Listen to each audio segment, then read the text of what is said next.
Guys, so I don't know what sort of video content I'm going to get today, but we're just doing some odd jobs, and because Ricky's on his honeymoon, I've got my daughter floating around with me just to get her out of the house really. But there you go. Anyway, first job, we're going to be putting a new door on there. It's just an outside storage cupboard. Now, don't shoot the carpenter. I'm not supplying the door. The customer supplied the door, and it's 40mm too wide. It's the right height. Well, it's actually short, but that's not a major issue. Short we can deal with.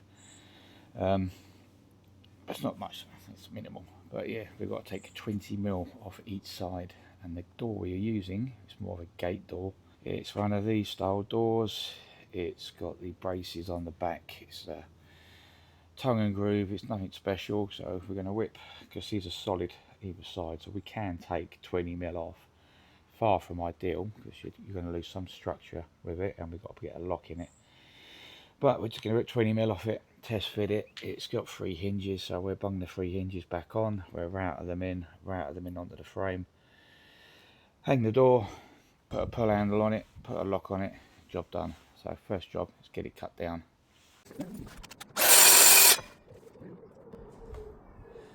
When I do jobs like this, I like to take 10mm off at a time. Otherwise you put too much strain on the saw might hit your battery. So 10mm at a time, so you cut all the way through.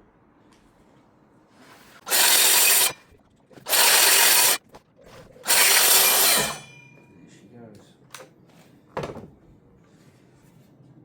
First piece off, and that's what I mean, you get a nice clean cut when you do it like that. If you try and cut too deep first time round, potentially you're going to be putting strain on your saw, and you're going to be putting possible flex on your blade. If you're going down so deep, if it hits a knot or something, it can cause deflection on the blade. So 10mm at a time, you get a nice clean cut every time. I already know how much I'm taking off, so I'm using my sliding rule, set me 20mm. This way I know I'm getting the exact measurement every time.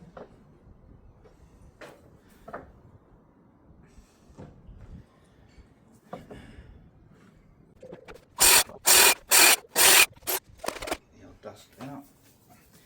Without dust extraction it can get clogged up. There we go, that's the door now cut to width. Hopefully you won't need that track anymore. And we can do a quick test fit, and then we can plane the edges up, take the sharpness off. Happy days.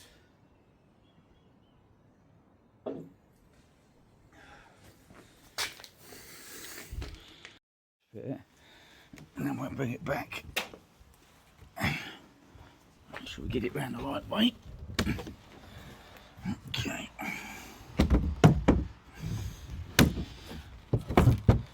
Okay, so the initial fit ain't bad, but either the door's twisted or the frame is just, you can see that's touching at the bottom.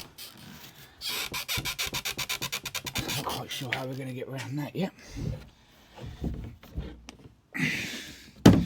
So there's a good bit. Yeah, door's twisted. There's a big twist in the door. Door's not completely flat. Oh no, that's definitely not.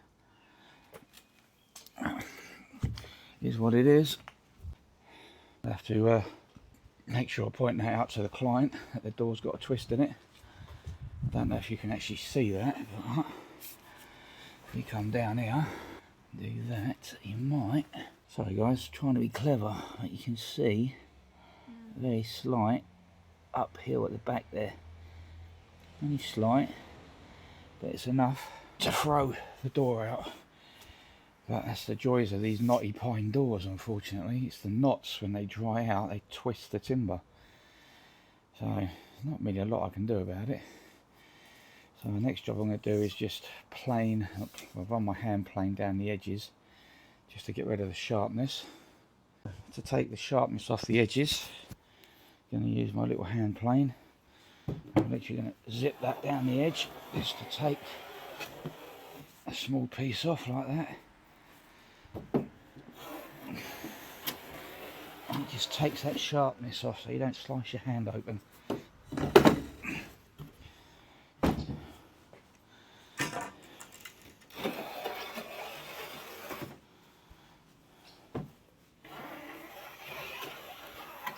So, much better. Alright, hinges.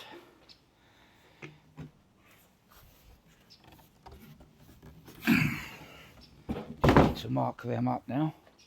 So I don't know if you guys can see that. There's a massive banana in this door. Now, potentially, you could plane this edge to try and get it a bit flatter, but that's terrible. From a point of view of that being a door, it is not good. Okay, so I've wedged the door at the bottom to try and give us a reasonable height, but you can see how bad the door is. But we're just going to make it work. So we're just going to use a little wedge just to hold the door up. I'm going to mark where our old hinges were. You can see them.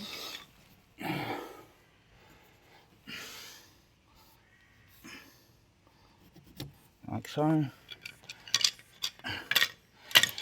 And then we can cut the hinges into the door. Now, as I've shown you before, we've marked our hinges so we know we want the most to the post. Most to the post means you've got 3 points of contact and 2 points of contact. So most to the post means 3 points of contact to the door frame. So we're just going to reusing all the old gear. Remember, this is just an outside storage unit. Just need to get another tool.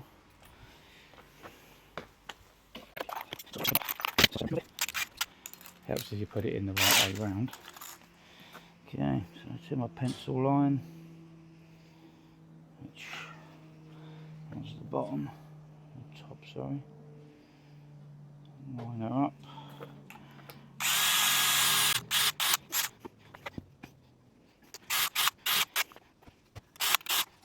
There we go, that's that done. Dave, if I go to the little hardware store down the road, and they've got one, what's the word, key safe? Yeah. Would you be able to Yeah. fit a key safe? Yeah. Brilliant. What was the other thing? Would you be able to put some pictures up for me? Yeah. Apparently you need a... SGS hammer drill. The word hammer definitely came into it. Hammer drill. So, yes. Yeah, I can do that. Apparently very, very hard. Right, in that case I'm going to ring them and see if they've got it, and then I'll go down. Yeah, no worries. Lovely, okay, thank you.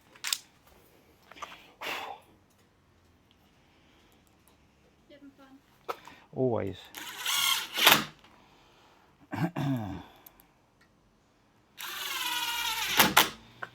So, as I showed you the other week, sharp knife.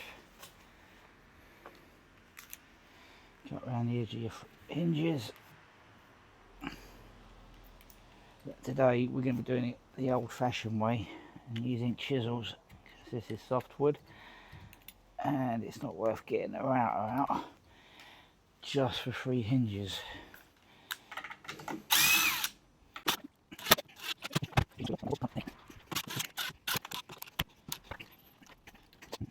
Okay, now I need some chisels.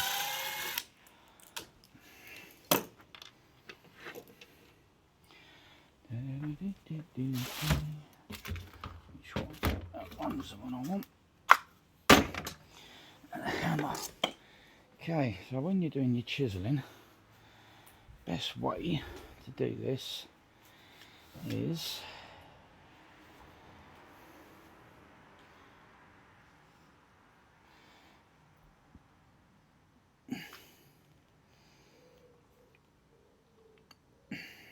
you can see me outline here.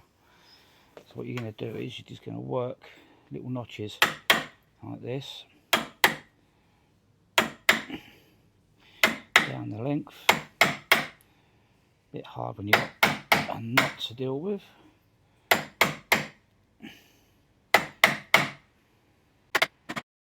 Flick those out.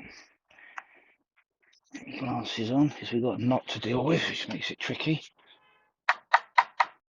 So all you're going to do here, because you've done them little notches down to roughly the depth of your hinge, you're just literally cleaning out the debris. Now I'm dealing with a knot, which is not ideal in any situation, but you know, just take your time and just use the edge of the chisel just to carefully clean away the excess. You've already cut to depth and you've already removed the bulk of the wood, so all you're literally doing here is just cleaning up the edges, cleaning up the actual cutout. It's pretty straightforward, guys. It's not difficult at all. Now these are absolutely brilliant chisels. These were recommended to me by a fellow TikToker, Adam the Handyman. Is what I call him. It's not his name, but in my phone he's down as Adam Handyman. He's a kitchen fitter like myself, does numerous other jobs, and these are the chisels he recommended. We can get it to focus for you. I'll get it around the right way. So, comes as a pack of 4. They're over about 160, 170 quid, I think. I can't remember exactly. So because of that knot, you've got a trunk missing, but that's neither here nor there. So you're just going to repeat the same process on all the other hinges. We've now cut out all 3 of our hinge holes. Basically, once you've just finished chiseling in, and you just flick those little bits off, you just use the chisel just to carefully clean it up so you get the depth correct. There's a little bit more out there, but once you've got it out, the hinges should just slot in nicely. Hinges are on that door. Let's see if we can't get it swinging. Fun part, trying to line these up with the original door frame. Doesn't help that we're having to be up this much higher. Okay. Let's find a screw. Yes, please. Come and hold that left side, that right side. Right, it's going to need to be lifted up. Lift it. Oops, not too much. Hold it there.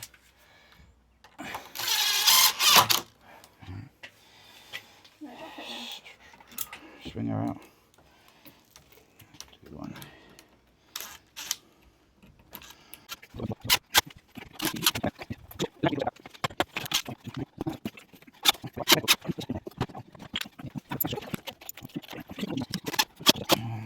Can only hope. I doubt it's going to shut.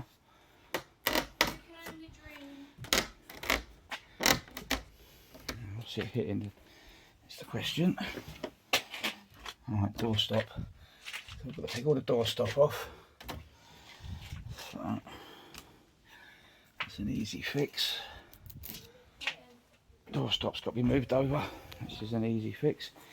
So we just whip that off. So I'm just going to pop the door stop off because it's not the same size as the original one. And it looks like someone's actually glued it.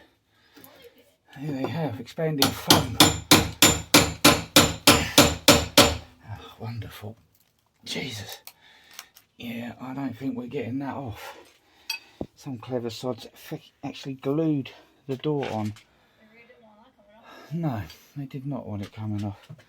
So that leaves me one option, that's to pull the hinges out.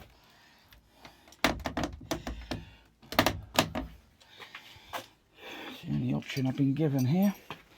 I've actually glued the doorstop on with PU glue, which means I am not getting them off without smashing them up, which is not good. So all the effort I've just gone to try and straighten this door up, complete waste of time. I've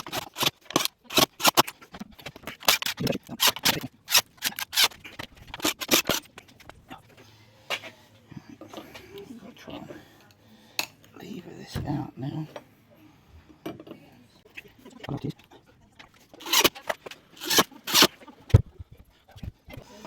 Right, we're getting there.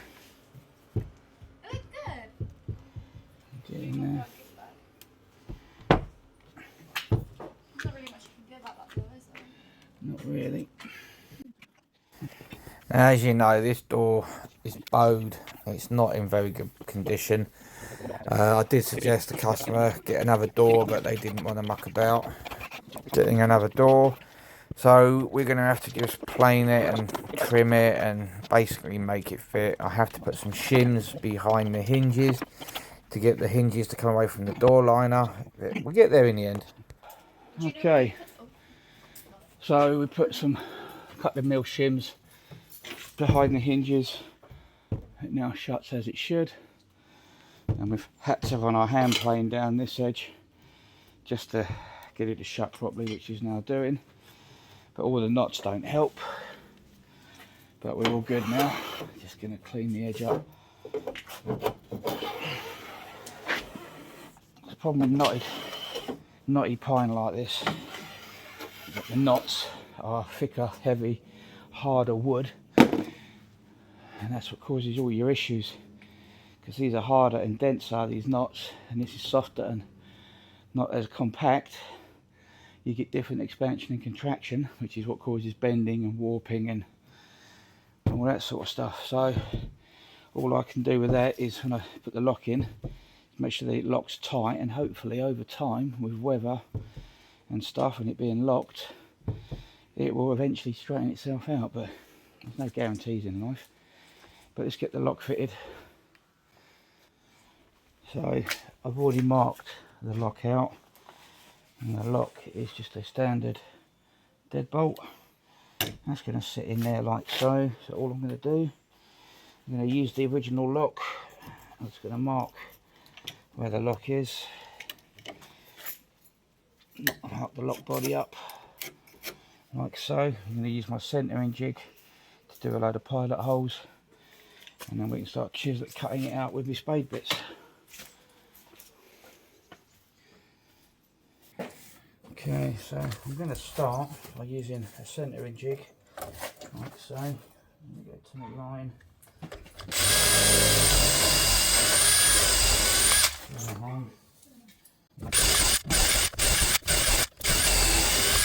Now I've got a load of holes nicely centered down there. Okay, so on our pilot, something I didn't check though, to be fair. Oh, close. If we cut this down, I'm a bit worried about it going all the way through, but we're alright.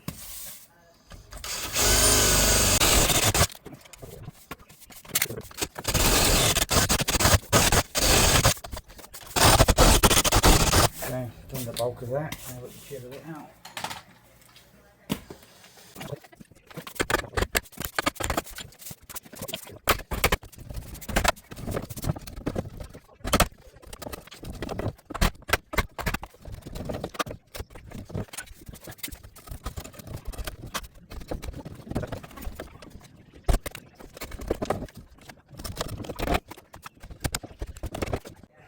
That's better.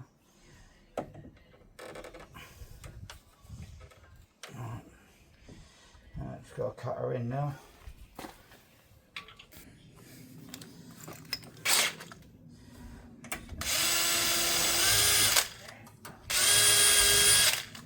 Basically, we did exactly the same thing that we would do with the hinges. But this time, obviously, with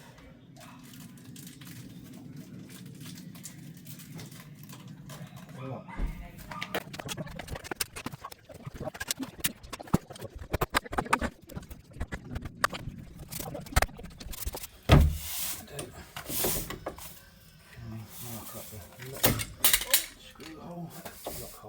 Key hole, sorry. Move her over there, didn't you?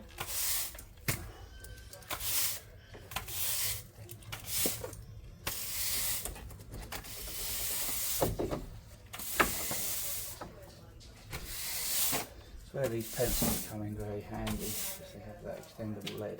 Do they? Oh. Makes marking up the look a lot easier.